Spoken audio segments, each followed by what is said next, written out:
নমস্কার, আমি অদিতি। আমাদের পজিটিভ বার্তার বিকাশ টকশোর অনুষ্ঠানে আমরা চলে এসেছি। আজকে আমাদের পজিটিভ বার্তার স্টুডিওতে উপস্থিত আছেন শান্তিনিকেতন বিএড কলেজের প্রিন্সিপাল অহিমেন্দু বন্দ্যোপাধ্যায় মহাশয়। নমস্কার। নমস্কার।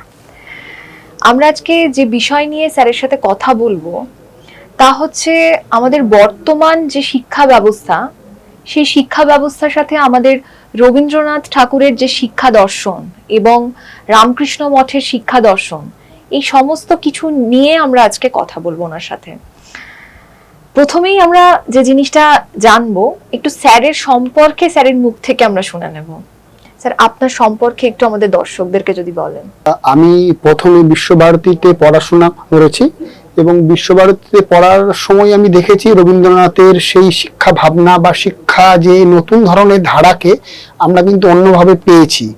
বা পড়াশোনার ক্ষেত্রে যেটা আমরা দেখেছি সেটা হচ্ছে যে মাঠে গিয়ে পড়া বা একটা ছাতিম তলায় গিয়ে পড়া, এর মধ্যে যে আনন্দ পেয়েছি সেটা হয়তো যে একটা নিয়মতান্ত্রিক বা প্রথাগত শিক্ষার মধ্যে সেটা কিন্তু অতটা মানুষকে আনন্দ দেয় না। কিন্তু এই যে রবীন্দ্রনাথের যে নতুন ভাবনা, যে একটা গাছতলায় গিয়ে ছাত্রছাত্রীদের একসঙ্গে নিয়ে গিয়ে পড়ানো বা প্রকৃতির কোলে ছাত্রকে পড়াশোনার মধ্যে ঠেলে দেওয়া, এর মধ্যে যে আনন্দ পাওয়া যায় সেটা কিন্তু ওই যে ফর্মাল এডুকেশনের ক্ষেত্রে কিন্তু অতটা পাওয়া যায় না। এটাই রবীন্দ্রনাথের ভাবনার সঙ্গে অন্যান্য ভাবনার একটু আলাদা। আমার প্রথমেই যে প্রশ্নটা স্যারের থেকে জানার সেটা হচ্ছে যে রবীন্দ্রনাথ ঠাকুরের শিক্ষা দর্শন ও রামকৃষ্ণ মঠের শিক্ষা দর্শনের মূল দার্শনিক ভিত্তি কিভাবে ভিন্ন? দেখুন, এখানে দুটোর কিন্তু ভিন্নতাকে আপনি চোখে দেখতে পাবেন না, যে ভিন্নতা যে আছে তার মধ্যে কিন্তু নয়। কিন্তু রবীন্দ্রনাথের যে একটা প্রকৃতির মধ্যে খেলার মধ্যে দিয়ে শিক্ষা এবং এবং এখানে মিশনারি যে শিক্ষা, সেটাকে যে একেবারে খেলার মধ্যে তা বলা যাবে না। ওখানে নিয়ম শৃঙ্খল বা নিয়মতান্ত্রিকের মধ্যে যে শিক্ষা, দুটো কিন্তু হয়তো আলাদা হতে পারে, কিন্তু আলটিমেট যে জ্ঞান অর্জন, এটা দুটোর মধ্যে কিন্তু আমরা দেখতে পাই।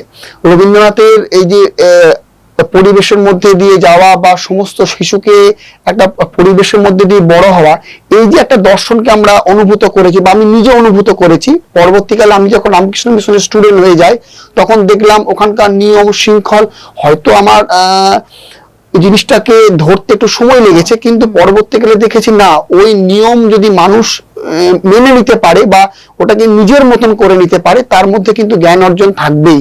এবং এই দুটোর মধ্যে কিন্তু মিল এবং অমিল আমি দুটোই কিন্তু বেশ সুন্দরভাবে দেখতে পাই। মানে আমরা যারা শান্তিনিকেতনের প্রাক্তনী, তাদের কাছে ওই খোলামেলা একটা গাছের তলায় পড়াশোনা করা, এই জীবনটা একটা অন্য মানে বাধা ধরা জীবনের বাইরে, মানে ফর্মাল এডুকেশনটাকে উনি কোনোভাবেই নেননি। কিন্তু ওখানে যে শৃঙ্খলাবদ্ধ জীবন, সেটার মধ্যে কিন্তু আনন্দ আছে। মানে আপনি হয়তো প্রথম গিয়ে ওখানে গিয়ে কষ্ট হবে, আমাকে 4:30 উঠতে হতো, প্রেয়ার করতে হতো, তারপর ওখানে বিভিন্ন ধরনের অনুষ্ঠানে অ্যাটেন্ড করার পর আমাদের আরম্ভ হতো ক্লাস। কিন্তু সেইটার মধ্যে দেখলাম যে না, একটা শৃঙ্খলাবোধ জীবনে কিন্তু প্রত্যেকের দরকার এবং শৃঙ্খলাবোধ থাকলেই জীবন কিন্তু গড়ে ওঠে। যেমনটা শুনলাম, এরপর যে জিনিসটা জানার যে রবীন্দ্রনাথের শান্তিনিকেতনের শিক্ষা পদ্ধতি প্রকৃতি ও শিল্পকলার উপর গুরুত্ব দেয়, আর রামকৃষ্ণ মঠের শিক্ষা আধ্যাত্মিকতা এবং সেবার উপর। এই দুয়ের মিল এবং অমিল সম্পর্কে যদি একটু কিছু দেখুন, আমরা রবীন্দ্রনাথকে যদি ধরি, রবীন্দ্রনাথ কিন্তু হচ্ছে বিশ্বকবি হিসেবে কিন্তু খ্যাত, এটা আমরা সবাই জানি। কিন্তু রবীন্দ্রনাথের বিশ্বকবি হিসেবে খ্যাত হলো উনি কিন্তু সাহিত্য চর্চার সাথে সাথে বিজ্ঞানকেও কিন্তু গুরুত্ব দিয়েছেন। এটা ভাবতে হবে যে ওনার আমলেই কিন্তু শিক্ষা ভবন হয়েছে এবং বিজ্ঞান চর্চার মধ্যে একটা সাহিত্যিক বা একটা কবি মানুষ যেভাবে বিজ্ঞানকে নিয়ে ভেবেছেন এবং বিজ্ঞানের ওপর উনি দাঁড়িয়ে গোটা শান্তিনিকেতন বা বিশ্বভারতীকে প্রতিষ্ঠা করেছেন, এটা কিন্তু একটা ভাবার দিক। কিন্তু এক্ষেত্রে যেটা আমরা রামকৃষ্ণ মিশনের ক্ষেত্রে ধরছি, ওদের মূল কিন্তু কাজ হচ্ছে ডিসিপ্লিন। আমার বহু মিশনারি বা মহারাজদের সঙ্গে আলাপ আছে, ওনারা বলেন আমরা ছোট থেকে আমাদের যেটা বলা হতো যে তোমরা মুখ নামিয়ে চলবে, মুখ কোনো সময় ওঠাবে না, যারা মিশনারিতে প্রথমে যেত। এবং বলতে কেন, বলতে এতে আমাদের কি হতো, আমাদের যে একটা আদর্শ এটা কিন্তু একমুখী হতো, যে আমরা যে জন্য এসেছি পুরো সেবার কাজ, সেবামূলক কাজেই কিন্তু আমরা যুক্ত। বা আমার যে মহারাজের সঙ্গে আলাপ আছেন, উনি এতটাই জ্ঞান অর্জন এবং ওনার মধ্যে এতটাই ভিত্তি যে উনি নিজেকে কোনোদিন মানে প্রকাশিতই করেন না, এটুকুই। মানে রবীন্দ্রনাথ যে স্বাধীন চেতা ও মানবিক শিক্ষার কথা বলেছেন, তা কি আজকের প্রাতিষ্ঠানিক শিক্ষায় কার্যকর করা সম্ভব? দেখুন, এটা যদি আজকের শিক্ষায় কার্যকর না করা হয় তাহলে শিক্ষা ব্যবস্থা হয়তো ধীরে ধীরে একটুখানি অবনতির পথে যাবে। রবীন্দ্রনাথ কিন্তু মানে 90 দশকেও হলো আজকে উনি কিন্তু বহুদূর কিন্তু ভেবেছেন। রবীন্দ্রনাথের গল্প, কবিতা বা যেগুলো উপন্যাস আমাদের সামনে আমরা দেখতে পাই, সেগুলো কিন্তু সবটাই বর্তমান জীবনেরই কিন্তু আমাদের প্রতিকৃত। যেমন নিরুপমা গল্পে যে যে যে অংশটা আমরা পাই, সেটা দেখবেন সমাজের মধ্যে এখনো সেই চলটা রয়ে গিয়েছে এবং সেই জিনিসটা কিন্তু খুবই খারাপ। কিন্তু রবীন্দ্রনাথ তখন ভেবেছে কি, সেই আমলে সেই দর্শনটাকে উনি ভেবেছেন এবং তার প্রতিফলন আমরা কিন্তু গ্রামে গঞ্জে শহরে এখনো কিন্তু আমরা দেখতে পাই।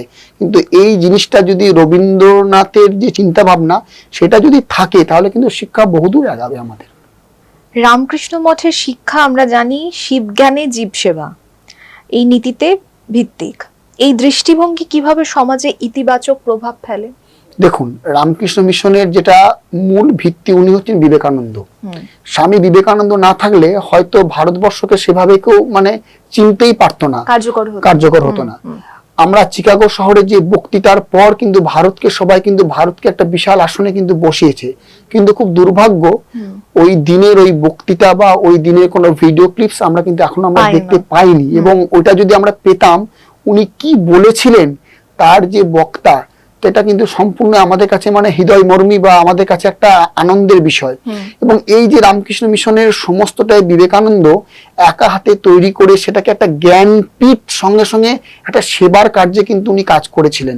আমরা জানি রামকৃষ্ণ মিশনে প্রথমে নবরত্ন হিসেবে 9 জন সাধু সন্ন্যাসী কিন্তু কাজ করেছেন। তার মধ্যে অনেকে ছিলেন বিজ্ঞানী, অনেকে ছিলেন সায়েন্টিস্ট, কেউ বা ছিলেন অর্থনীতিবিদ। মানে প্রত্যেকে কিন্তু অতি গুণ সম্পন্ন মানুষ কিন্তু সেখানে যুক্ত হয়ে পুরো সেবার কাজ করে গেছেন এবং এখনো কিন্তু মহারাজরা সেবার কাজে কিন্তু করছেন। মানে ওনারা মূলত নিজেদেরকে মানব সেবার কাজে কাজ করে। আমি যখন স্টুডেন্ট ছিলাম, একবার হাওড়া ডিস্ট্রিক্টে বন্যা মানে খুব বন্যার মতন হয়েছিল, তা আমাদেরকে বলা হলো যে তোমরা ড্রেন পরিষ্কার করবে। আমরা শুনে খুব ঘাবড়ে গেছিলাম, বলছে না হাত দিতে হবে না, কিন্তু তোমরা জিনিসপত্রগুলো নিয়ে যাবে, দেখবে কি হচ্ছে না হচ্ছে। মানে ওই যে মানুষের জন্য করা, বা দেখবেন সবসময় রামকৃষ্ণ মিশন জল মানুষকে সবসময় দেয়। মানে ওনাদের যেটা ওয়াটার পাম্প আছে গঙ্গা থেকে, মানে গঙ্গা থেকে জলটা রিফাইন করে ওনারা দেয়, কিন্তু সেটা সম্পূর্ণ ফ্রি এবং সমস্ত মানুষকে সেটা দান করেন। একবার যদি কেউ রামকৃষ্ণ মঠ বা বেলুড়ে যায়, দেখবে একদিনে কত মানুষকে সেখানে শুধু সেবা দেওয়া হয় বা খাওয়ানো হয়। সেইভাবে দেখতে গেলে তো আমাদেরও মানে শান্তিনিকেতনে আমাদের যেদিন গান্ধী পুনাহ হয়, সেদিন তো আমরা নিজেদের ডিপার্টমেন্টে পরিষ্কার করা থেকে শুরু করে একদম নিজেরাই সব কাজটা নিজেরাই করে থাকি। এই জিনিসটাই দুটোর মধ্যে একটা আমরা মিল খুঁজে পাই। এটা একটা বিশাল মিলের জায়গা। ছাত্রছাত্রীরা নিজেরাই ক্লাসরুম পরিষ্কার করবে, ছাত্রছাত্রীরা সমস্তটাই করবে। আমাদের ক্ষেত্রেও কিন্তু তাই ছিল, আমরা রুমগুলোকে একসঙ্গে পরিষ্কার করতাম বা রুমগুলোকে দেখতাম, বা মহারাজা সেগুলো কিন্তু দেখতে আসতো যে আমরা রুমগুলো কেমন পরিষ্কার করলাম বা পড়া হলো কিনা। মানে এইটা কি পরবর্তী জীবনে আমাদের কাজে লাগে। নিজের কাজ নিজে করো। এই যে মানুষ যদি নিজের কাজ নিজে করতে পারে, তাহলে কিন্তু মানুষের মধ্যে অপরের প্রতি যে ডিপেন্ডেন্ট সেটা কিন্তু অনেকটা কম থাকে। কিন্তু আধুনিক বিজ্ঞান ও প্রযুক্তি শিক্ষায় রবীন্দ্রিক মডেল ও রামকৃষ্ণ মঠের মডেল কোনটা বেশি গ্রহণযোগ্য বা উপযোগী? দেখুন, রবীন্দ্রনাথ ঠাকুর বহুদিন আগে আধুনিক মডেল হিসেবে কিন্তু বিজ্ঞান স্থাপন করেছিলেন এবং তার আসল নিদর্শন হচ্ছে আমাদের শিক্ষা ভবন। ওখানে কিন্তু অনেক রিসার্চ করার এখনো বেরোয় বা বহুদিন ধরে হয়ে আসছে। রামকৃষ্ণ মিশন হয়তো করেছে, কিন্তু কিছুটা সময় লেগেছে বা কিছুটা পরবর্তীকালে করেছে। হয়তো রবীন্দ্র শিক্ষা চিন্তা অনেকটা এগিয়ে থাকবে, কিন্তু তার সঙ্গে সঙ্গে রামকৃষ্ণ মিশনের চিন্তাধারাও কিন্তু তার সমসাময়িক। রবীন্দ্রিক শিক্ষা যেখানে আন্তর্জাতিক মানবতাবাদে জোর দেয়, রামকৃষ্ণ মঠের শিক্ষা সেখানে আত্মশুদ্ধি ও ধর্মীয় আদর্শে জোর দেয়। দুটো কি পরস্পর পরিপূরক হতে পারে? নিশ্চয়ই পরস্পর পরিপূরক কেন হবে না? কারণ কি আমাদের এখানে ধর্ম বলতে যে ধর্মটা বলা হয়েছে, এখানে কিন্তু কোনো ধর্ম নির্দিষ্ট উল্লেখ নেই। হিন্দুইজম, ইসলাম, এটা এখানে মানুষ ধর্ম, মানে মানবকেই কিন্তু আমাদের এখানে ধর্ম করে এগাতে হবে। মানে মানুষকেই আমাদের বড় করে দেখতে হবে এবং মানবতাকেই এগাতে হবে। কারণ কি এখানে মনে করুন গরিব দুস্থ মানুষকে যদি সাহায্য করে রামকৃষ্ণ মিশন, সেটা কিন্তু বহু লোককেই করে। এবং যারা মিশনারি, যারা যারা আমাদের সাধু সন্ত হয় তাদের কিন্তু কোনো জাত থাকে না, না। তারা বিভিন্ন জাত থেকে আসেন এবং বিভিন্ন বড় বড় সম্প্রদায় থেকে আসেন, এবং তারা এসে তারা বলেন না তাদের কি নাম। আজ পর্যন্ত কোনো মিশনারিকে বলতে শুনিনি যে তাদের কি নাম ছিল। খুব ভাগ্যচক্রে আমার এক বন্ধু জয়েন করেছে এবং তিনি মহারাজ হয়েও গিয়েছেন, হয়তো তার নাম জানি, কিন্তু সে আমাকে বলে কোনোদিন আমার নাম ধরে যেন আমাকে ডাকবি না, মানে মহারাজ হিসেবেই আমাকে যেন জ্ঞান করবি। এবং আমরা তাকে খুব ভক্তি করি, শ্রদ্ধাও করি, এবং যখন রামকৃষ্ণ মিশন যায় তার সঙ্গে আমরা দেখাও করি পার্সোনালি। কিন্তু তার সঙ্গে আমরা কি আজ থেকে 10-12 বছর আগে আমাদের রুম পার্টনার ছিল, সে আজকে মহারাজ হয়ে গিয়েছে, এটা আমাদের ক্ষেত্রে খুব গর্বের বিষয়। আমি আরেকটা জিনিস যেটা বলতে চাই সেটা হচ্ছে এই যে পরস্পর পরিপূরক, মানে এই যে জিনিসটা, সেক্ষেত্রে তো মানে এই যে দুস্থকে দান করা বা যেটা আমাদের মানে মানুষ হিসাবে যেন আমরা ধর্মের দিক থেকে মানবিক ধর্মটা যেন আমাদের ঠিক থাকে, যেটা তো সেই দিক থেকে দেখতে গেলে আমাদের আনন্দবাজারের দিন যেটা শান্তিনিকেতনে, সেখানেও তো আমাদের যে ফান্ড যেটা কালেকশন হয় সেটা তো আমরা শুনে এসেছি যে রবীন্দ্রনাথ ঠাকুর দুস্থ মানুষদের জন্যই পুজোর আগে এই মেলাটা চালু করেছিলেন। তো সেক্ষেত্রে তো দুটো কোথাও গিয়ে একদম রিলেটেড। রবীন্দ্রনাথের মনে করো, রবীন্দ্রনাথ এই যে এলাকা ভিত্তিক গিয়ে যে একটা নির্দিষ্ট এলাকায় অত কাজ করেছেন, সেটা কিন্তু একটা বিশাল ব্যাপার। এবং কখন করেছেন উনি, করেছেন ঠিক স্বাধীনতার অনেকটা আগে, এবং অত যে একটা শিক্ষা প্রতিষ্ঠানকে দাঁড় করিয়েছেন, এবং যে শ্রীনিকেতনে যে যিনি যে কাজটা করেছেন সেটাও কিন্তু একটা বিশাল কাজ। অতটা এগ্রিকালচার ডিপার্টমেন্ট তখন এই আমলে কেউ ভাবতেই পারেনি যে একটা এগ্রিকালচার বলে একটা ডিপার্টমেন্ট তৈরি হবে এবং সেখানে সমস্ত কৃষি বিভাগের কাজকর্ম হবে। এবং রবীন্দ্রনাথকে তো আমরা অস্বীকার করতে পারি না, তিনি সাহিত্যিক একাধারে, এবং তিনি বলতে গেলে আমার ভাষায় এক কথা বৈজ্ঞানিকও ছিলেন। আমার শেষ যে প্রশ্নটা স্যারের থেকে জানার, যদি আজ নতুন করে শিক্ষানীতি গঠন করা হয় তবে রবীন্দ্রিক শিক্ষা ও রামকৃষ্ণ মঠের শিক্ষা থেকে কোন কোন দিকগুলো আমাদের গ্রহণ করা উচিত? দেখুন, রবীন্দ্রনাথের যে শিক্ষা, যে ফর্মাল এডুকেশনকে বাদ দিয়ে ছাত্রছাত্রীকে যে একটা মাঠের মধ্যে বা একটা গাছের তলায় শিক্ষা, এই ধরনের শিক্ষার ক্ষেত্রে একটা প্রাণ আছে। আর রামকৃষ্ণ মিশনের ক্ষেত্রে যে একটা শৃঙ্খলা, এই দুটোকে কিন্তু একসঙ্গে মেলবন্ধন করে শিক্ষা কিন্তু বহুদূর এগিয়ে যাবে। কারণ কি, আজকে যে ডাক্তার বা যে ইঞ্জিনিয়ার যেই হোক না কেন, সে তো স্কুলের গন্ডি পার করে সে অতটা বড় হয়েছে। অতএব তাকে যদি এই শিক্ষা দেওয়া যায়, সে কিন্তু মানুষকে কিন্তু ভালোবাসে। আমরা দেখতেও পাই যে আমাদের এই সমাজের মধ্যে বহু ডাক্তার, বহু ইঞ্জিনিয়ার, বহু মানুষ আছে, তারা কিন্তু মানে কি মানুষকে সেবার কাজেই কিন্তু নিজেকে নিযুক্ত করে রেখেছেন। তাদেরকে তো অর্থনৈতিক বা অন্য জিনিসে কিন্তু কোনো লোভ বা আকাঙ্ক্ষা কিন্তু নেই। এই জিনিসটা থাকলে কি হবে, সমাজ আরো উন্নত হবে এবং সমাজকে একটা অন্য পর্যায়ে আমরা নিয়ে যেতে পারি।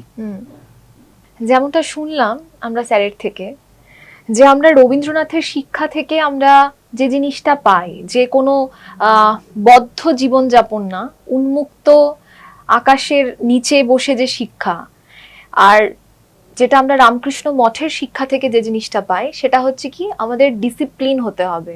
একটা নিয়ম শৃঙ্খলা মানে কি শুধুমাত্র কি চার দেওয়ালের বন্দি থেকে নিয়ম শৃঙ্খলা না, মানুষ হিসাবে আমি কতটা ঠিক, কতটা ভালো হতে পারছি, সেই যে নিয়ম শৃঙ্খলা। তো আমরা এই দুই জায়গা থেকে, এই দুটো জিনিস নিয়ে যদি আমরা আমাদের ভবিষ্যৎ প্রজন্মের কাছে প্রেরণ করতে পারি, সেটা যেন আমাদের কাছে আরো বেশি যেন শিক্ষার দিকটা আরো মান উন্নতি হবে মানের দিক থেকে।